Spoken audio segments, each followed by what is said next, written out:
著名的维吾尔维权人士和活动家罗夏阿巴斯说，遭受中国当局强奸、酷刑和洗脑的维吾尔妇女面临着种族灭绝。维吾尔运动负责人罗夏阿巴斯在接受 ANI 新闻采访时说，在现代世界，东突厥散的维吾尔妇女由于其种族血统和宗教信仰而被视为罪犯。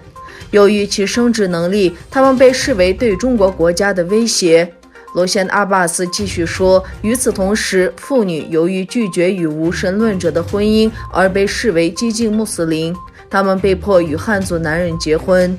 罗夏阿巴斯还说，他们正面临着强奸、灌输、绝育、强迫流产和其他难以想象的虐待。世界是因为中国政府是这些罪行的肇事者而保持沉默吗？中国正在进行种族灭绝，名人和女权主义者在哪里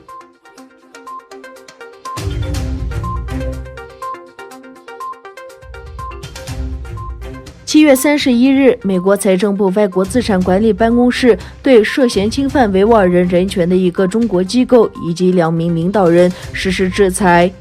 据美国一家名为萨亚利的美国数据网络称，在美国最近对东突厥散的所谓新疆生产建设兵团实施禁运之后，据透露，该机构与全球80多万家公司有关系。根据报道，美国财政部外国资产管理办公室对兵团实施的制裁被视为美国历史上最大的禁运。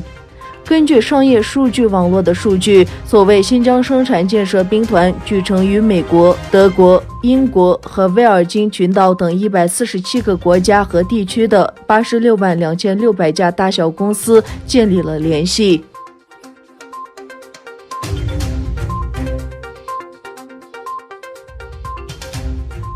中国继续拆除清真寺圆顶和宣礼塔，并压制回族传统与文化的任何表达。武汉肺炎疫情的爆发并没有阻止习近平推动伊斯兰教中国化的政策。疫情期间，甘肃省大量清真寺圆顶、新月标志被强拆。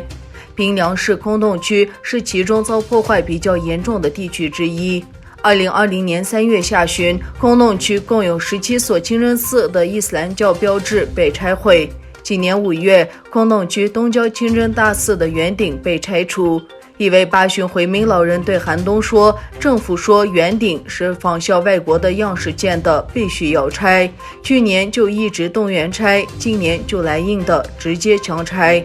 空洞区大寨乡、高原村等地至少8处清真寺圆顶也在疫情期间被拆除。一位回民无奈地说，这是共产党的政策，我们也没有办法，有泪只能在心里流。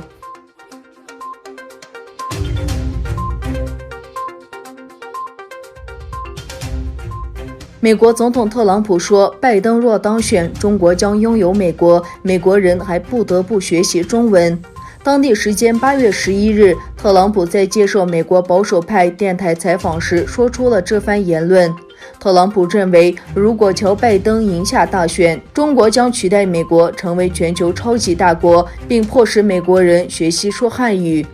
特朗普还表示，在武汉大流行爆发之后，他与中国国家主席习近平的关系出现了裂痕，他已经很长时间没有与习近平通话。特朗普还表示，在武汉肺炎疫情期间，他的政治立场发生了变化。